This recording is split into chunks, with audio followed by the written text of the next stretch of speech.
នេះជាអង្គប្រតិកម្មរបស់រោងចក្រយុពិន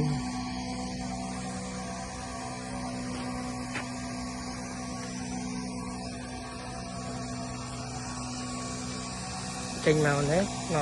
ទៅនៅចុងក្រោយ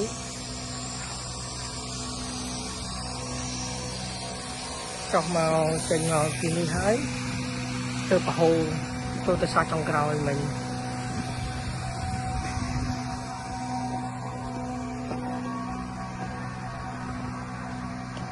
មានទៅយកមួយមកប្រហូរចេញស្រះចុងក្រោយហើយស្រះចុងក្រោយនេះ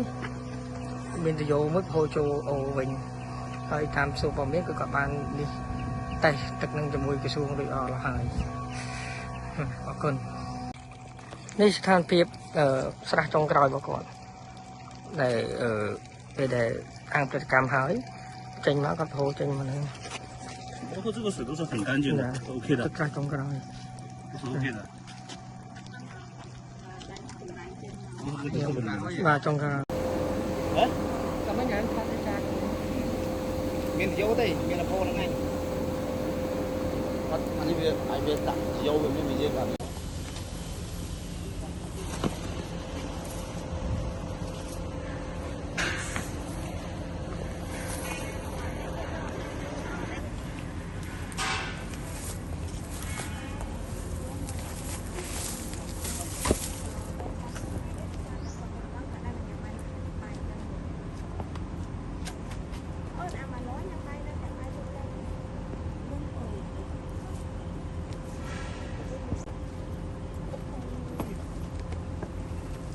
ទីដៃមួយទៅបានលើ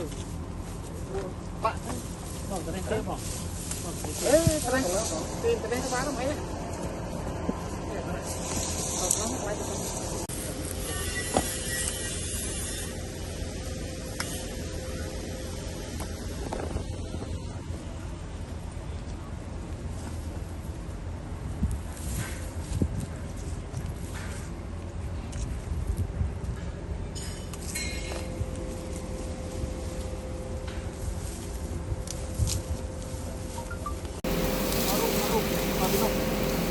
អានេះផ្លូវទឹកទៀត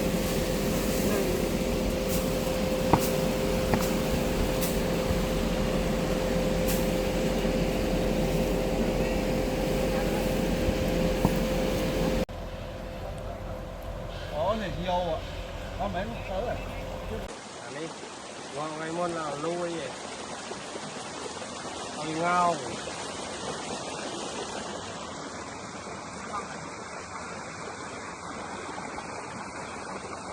lấy